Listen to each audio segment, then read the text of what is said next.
Xin chào! Khi nói về kim cương thì hẳn là mọi người, đặc biệt là chị em phụ nữ, đều nghĩ ngay đến những viên đá đắt tiền với màu sắc lấp lánh phải không nào? Nếu như chỉ một viên kim cương nhỏ đã có giá cao như thế, vậy bạn đã bao giờ thắc mắc về giá trị của những viên kim cương khổng lồ chưa nhỉ?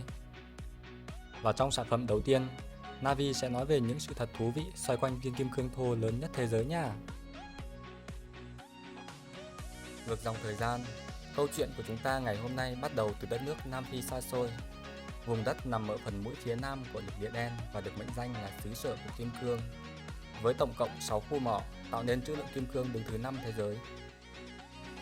Cách thủ đô chính Pretoria của Nam Phi khoảng 40 km là mỏ kim cương Premier, một khu mỏ cực kỳ nổi tiếng. Ngày 26 tháng 1 năm 1905 là một ngày may mắn của ông Frederick Well, người quản lý khu mỏ Premier, khi ông tình cờ phát hiện ra một viên đá kỳ lạ lúc đang làm việc. Câu chuyện được kể lại rằng Well suýt té ngã khi vấp phải một hòn đá to bằng nắm tay. Ban đầu nó to đến nỗi ông cho rằng đây chỉ là một cục đá xù xì do ai đó trêu đùa chôn dưới đất. Tuy nhiên vốn tính cẩn thận nên ông dùng tay nhẹ nhàng lấy nó ra khỏi lớp đất bụi bao quanh, lau chùi sạch sẽ rồi đem về nhà nghiên cứu kỹ. Và dưới những tia nắng mặt trời, hòn đá xấu xí kia lại phát ra thứ ánh sáng lấp lánh mê hồn. Không thể tin nổi. Không còn nghi ngờ gì nữa, nó là một viên kim cương. Mà anh ơi, viên kim cương tên là gì ấy, suốt từ đầu video không thấy nhắc đến. Vâng, sau khi được phát hiện, viên kim cương mới được đặt tên là Cullinan, theo tên của người chủ khu mỏ, ngài Thomas Cullinan. Nó có khối lượng 3.106 carat, tương đương 621 gram, gần như không màu và nắm giữ danh hiệu viên kim cương thô lớn nhất thế giới cho đến ngày nay. Và để cho các bạn dễ hình dung độ khủng bố của Cullinan, thì các viên kim cương thô nặng thứ 2, thứ 3 và thứ 4 thì có khối lượng lần lượt bằng 56,6%, 35,7% và 32% so với viên đá này. Wow! Vào lúc bấy giờ, Nam Phi vẫn đang là thuộc địa của đế chế Anh, nên chính quyền thuộc địa đã quyết định mua lại nó với giá 150.000 bảng Anh, một số tiền khổng lồ thời đó, để làm quà sinh nhật cho nhà vua Anh Edward đệ thất.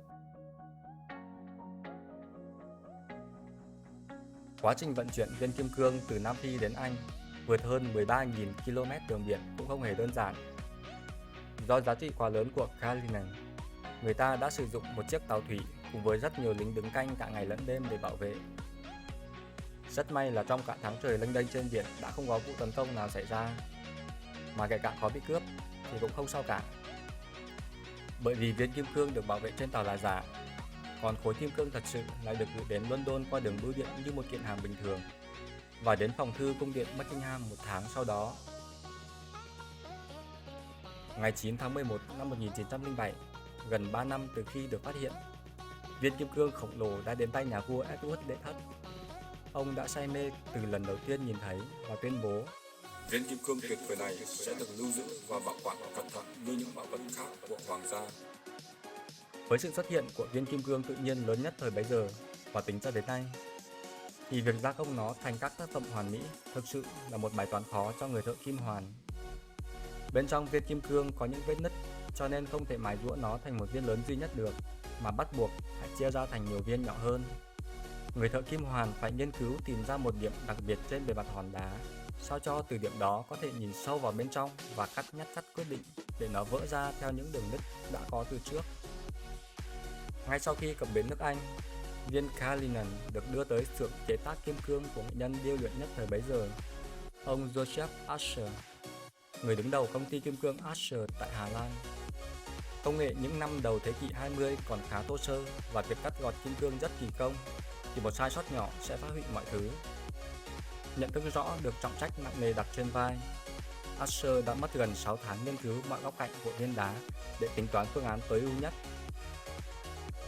Cuối cùng, ông đã quyết định gài một thanh kiếm và dùng cái vôi để đập. Nhưng thanh kiếm đã gãy đôi trong lần thử đầu tiên, còn viên kim cương thì không hề hấn gì. Tới lần thử thứ hai, viên đá quý được tách ra. Bản thân Asher ngất đi vì vui sướng và kiệt sức. Khi tỉnh dậy, ông mất đến 38 ngày để hoàn thành nốt phần công việc còn lại. Ban đầu nó được cắt ra làm 3 phần lớn, rồi sau đó được gọt giũa thành 9 viên kim cương chính và 96 viên nhỏ hơn từ những mảnh vụn. Tổng trọng lượng của chúng là 1063 carat, bằng 1/3 viên kim cương ban đầu. Và dĩ nhiên, tất cả những viên đá quý này đều là tài sản sở hữu của Hoàng gia Anh. Sau khi được cắt ra từ khối kim cương khổng lồ, các viên kim cương nhỏ được sử dụng như những món đồ trang sức và trang trí tuyệt hảo. Viên kim cương lớn nhất mang tên Cullinan 1 có khối lượng 530 carat và còn được gọi là ngôi sao vĩ đại của châu Phi. Viên đá sáng bóng và đạt mức hoàn hảo tuyệt vời cho màu sắc của một viên kim cương tự nhiên. Cullinan 1 nổi bật với 76 mặt cắt theo tiết diện tổng thể của hình quạt lên ngược và kích thước 3 chiều lần lượt là 53, 44 và 29 mm. Viên đá khổng lồ được đặt trang trọng ở nơi cao nhất trên cây quyền trượng hoàng gia. Đồng thời, Cullinan 1 liên tục giữ kỷ lục viên kim cương qua tạo tác lớn nhất thế giới cho đến khi bị soán ngôi vào năm 1990. Hiện nay, nó đang được trưng bày tại tháp London với giá trị ước tính khoảng 400 triệu đô la Mỹ. Điểm thứ hai là viên Cullinan 2, được gắn trên vương miện của Hoàng gia Anh. Viên kim cương này được cắt theo hình khối chữ nhật với các rác cắt và đường nét tinh xảo đến hoàn mỹ. Viên đá quý sở hữu trọng lượng đồ sộ 317,4 carat cùng màu sắc trắng xanh trong suốt vô cùng rực rỡ. Giá trị của Cullinan 2 ước tính thấp hơn Cullinan 1, tuy nhiên cũng thuộc hàng đắt đỏ trên thế giới. 7 viên kim cương còn lại với tổng trọng lượng hơn 200 carat được chế tác thành kim cài áo, hoa tai, dây chuyền, nhẫn. 96 viên kim cương nhỏ khác được đặc chế thành trang sức cao cấp của hoàng gia hoặc trở thành những món quà quý giá cho con cháu nội tộc. Các chuyên gia nhận xét, cho đến nay chưa có một viên kim cương nào đạt được kích thước, độ trong suốt và có màu sắc đẹp được như Cullinan. Và tổng giá trị ước tính của viên kim cương khổng lồ sẽ không dưới 2 tỷ đô la Mỹ. Các bạn vừa cùng Navi khám phá viên kim cương thô lớn nhất thế giới. Trong video có sử dụng tư liệu từ Wikipedia, YouTube và các trang web khác. Cảm ơn quý vị đã chú ý đón xem. Mọi người hãy tương tác với kênh bằng cách like, subscribe cũng như comment góp ý và đề xuất chủ đề mới. Navi còn rất nhiều video thú vị khác chờ các bạn khám phá nhé.